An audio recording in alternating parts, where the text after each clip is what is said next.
Hey everybody, I'm Josh. And I'm Rachel. And we're about to check out of the Bellagio after spending 2 nights here, and I'm going to tell you why I think it's overrated. And I'm going to tell you why it's not.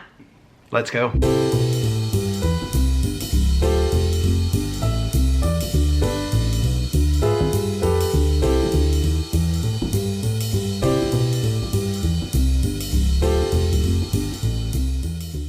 As we said, we just wrapped up a 2-night stay here at Bellagio. This was on a comp offer for me. Just 2 nights in a standard king room. We were actually booked in the spa tower, but because we are MGM Gold, we were actually upgraded to a Bellagio fountain view. And we've stayed here at Bellagio before, but it's been a couple years. It has been a few years, yeah. In the room is where I'm gonna start off and say the overrated starts. We actually spent 2 nights at Mandalay Bay before we came here, and I would say that the room at Mandalay Bay, in almost every manner, other than that view, was better.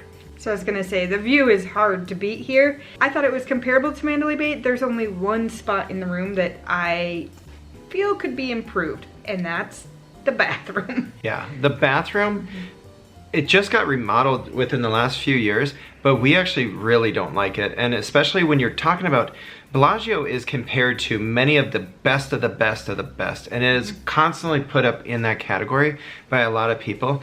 And the bathroom is very basic and awkward. It's got a locker room sized shower, but one head. Yeah, it is so weird. That's probably the weirdest shower I've ever seen. Yeah, it's very long, very awkward. Yeah. And there's also not a separation for the toilet to the rest of the bathroom, which I think we've come to expect with a lot of the more high-end luxury hotels, which being at Mandalay Bay, which is 20 to 25% cheaper to stay at, the room has a divider, it has a tub, it has a separate shower, it has the dual sinks. And so that's the thing that starts it off. And then once you get into the room, I find it to be very basic. I think some people probably like the furniture. I don't know how much I take out of that. It's nicely designed. It's a good aesthetic. I do like the color scheme that they have. Yep. The bed was nice. The pillows were awesome, and they had that extra 5th pillow, which I love. But then you get over to the table in front of the window, and there's one chair.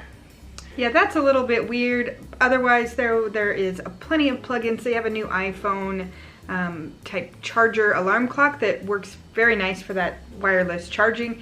I think one of the key pieces to me in this room, and it's a silly piece, but I love it, is the automatic shades. Okay. I like just pushing the button to have it open and close and not have to get up and open it myself.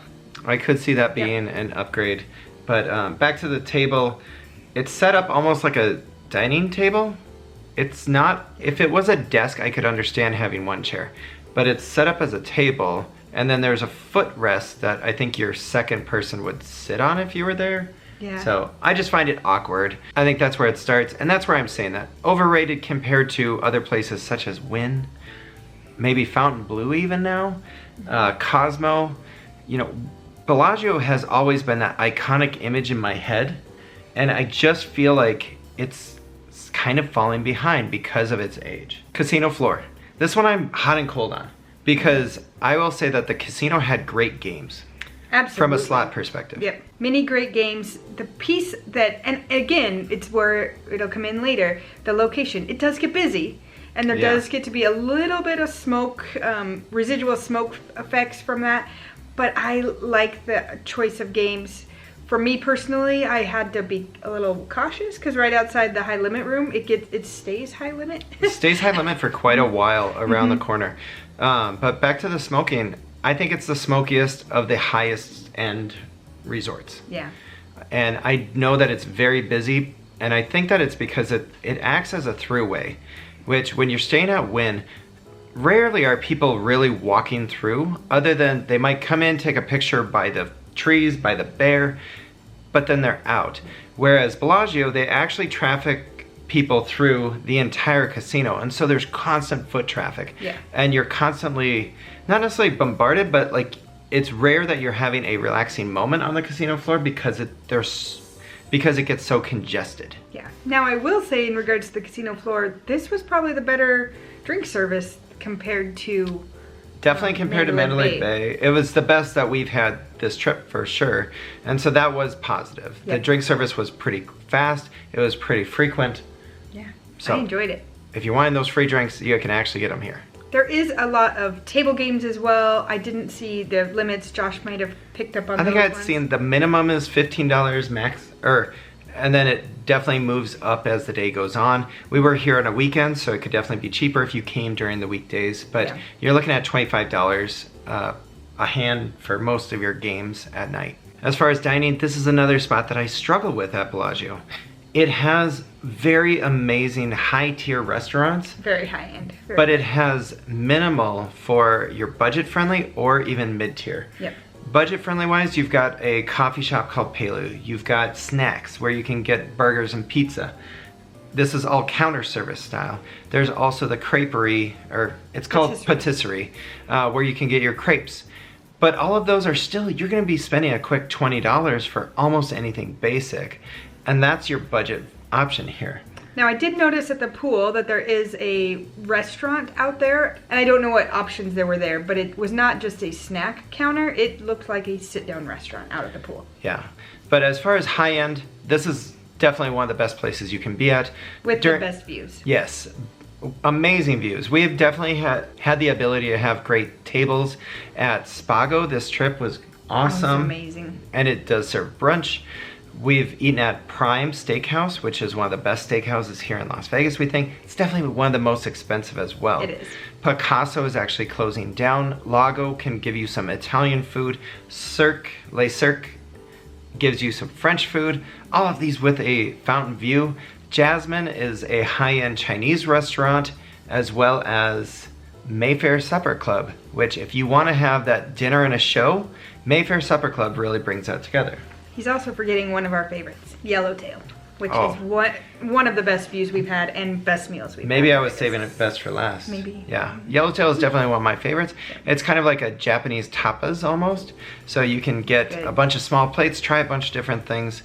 We've enjoyed it. We've enjoyed pretty much every restaurant here. It's just when you are going to, you're going to be spending a lot of money.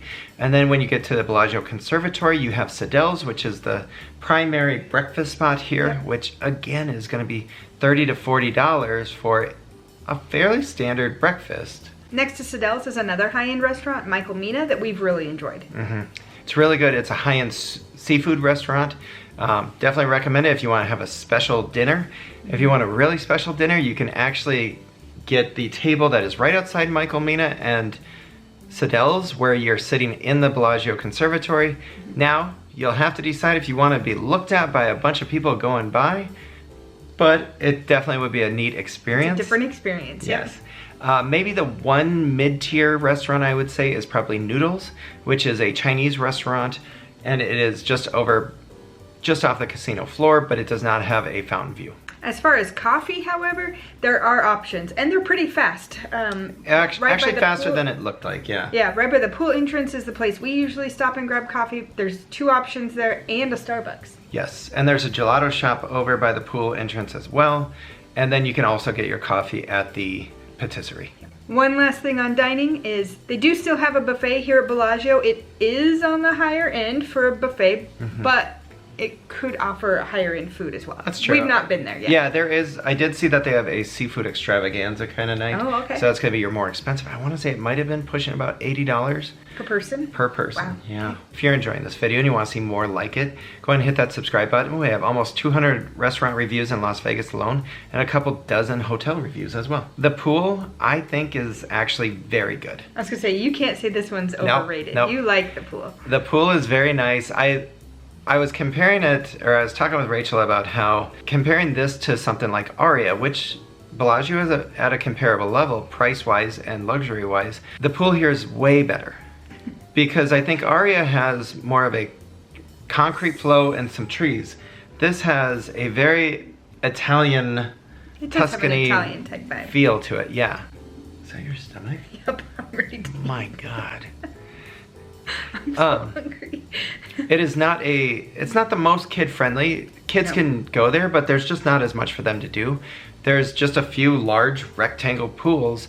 We did see that there is a area which we actually went to 4 years ago where we rented a day bed in a separate area, which costs a little bit of money, but it also allows you to be able to get into the main pools. But we didn't feel overly crowded, and it was over 100 degrees when we were out there. No, and you were able to find chairs and without feeling too crowded and without feeling the pressure to buy a chair. So I think that is a key piece as well. The other part I like is the pools are big enough where if you have a small group go into the pool together, you can hang out. But if it's just you two and you kind of want to be off by yourself, you can. It didn't feel overcrowded, at least during the day when we went. I agree. And there were a couple hot tubs which you could stay in. And one nice thing is the pool is open year round because one of those pools is heated. So that's something you definitely want to look at if you're in the off season. All right, we did go to the gym. We did not record because by the time we made it there, it was packed. And the good news is the gym is actually very substantial in size. It is. The thing I liked about it though was when you come off the elevator, you're at the entrance to the spa and you have to go through these double doors to get to the gym, and it brings you out to a balcony that oversees the conservatory. I've never seen that view before, and I was blown away. Yeah, I loved it. It's really cool because there's not a lot of people up there. Yep. So if you want to try to get a picture, now you're not going to be able to get to the ceiling of the conservatory, but it's definitely a cool view. Yep.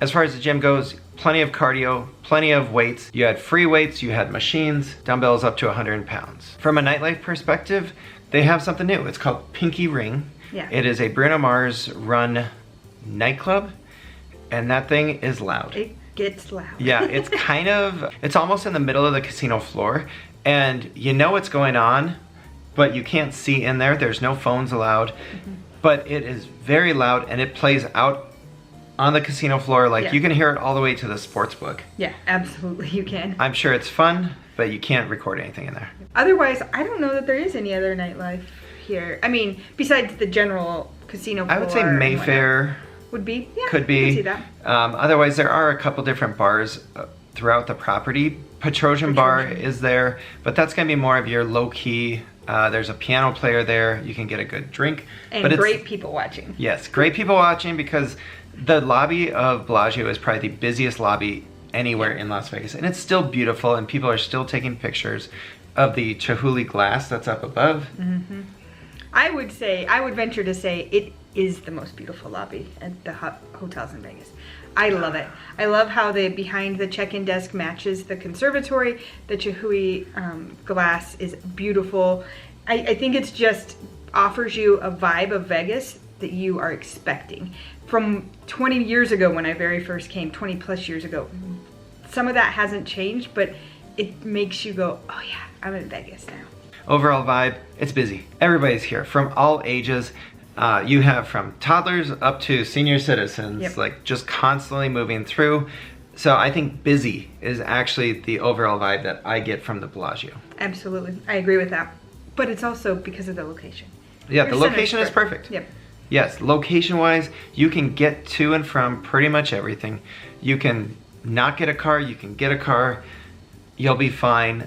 We did use the Uber pickup area, which is a little awkward, but it's not so bad actually. No. It is down in the garage area. As far as shows, there is a big show that's here, Cirque du Soleil O, which is, I think, one of the biggest Cirque du Soleil shows for sure. It was one of the first ones we watched together, and I really enjoy it. It may hold a more sentimental value, and maybe that's why Bellagio to me is like that, not overrated. I just love the vibe here. It was our first hotel to stay at together here in Las Vegas. And our first show, and our first good meal at Yellowtail. Like, there's a lot of good firsts here. Other obvious things we have to talk about. The Bellagio Conservatory, easily one of the best free attractions in all of Las Vegas. It does change 5 times a year with the seasons as well as Lunar New Year. You can't miss it, especially if you're staying at Bellagio. Yeah. I don't know, it might be over photographed, but it's worth it. It's absolutely gorgeous. I love the freshness and the smells in there. And we went there this morning about 8:30 in the morning thinking it'd be crowded. It wasn't. So I think early morning is the best time to go, obviously, but oddly enough, because it does have a glass ceiling, you do get some night aesthetics if you go at night too. So either time, I think, is worth going. I'll take the morning because then it's not so crowded. Agreed. But like we came back to the hotel at midnight last night and it was just jammed. The other is obviously the Bellagio fountains. One of our favorites as well. I'll say like it's probably the most iconic image I have in my head of Las Vegas. When I think of Las Vegas, I think of that view from Center Strip, looking at the Bellagio fountains going off, whether it's sunny outside or it's nighttime. It's something that always is something I'm looking forward to. I want to be able to see it, even though we don't see it every time. No, but when we do, it just is one of those like, oh yeah. Yes. That's cool. And we did have a Bellagio view this time, which you can actually turn your TV to a certain station and be able to listen to this music that is playing to it, which is very nice, because otherwise, even if you're at the Cosmo, you can't always hear the music that's playing, so you just see the fountains. But you know, when you can hear the music, I think it's even better. Yep. All right, so to wrap up, obviously, I don't think that Bellagio is bad. I just don't think that it's in like a top 3 tier for me. But I think that it's good. If we got an offer. Oh, of course I'll come back.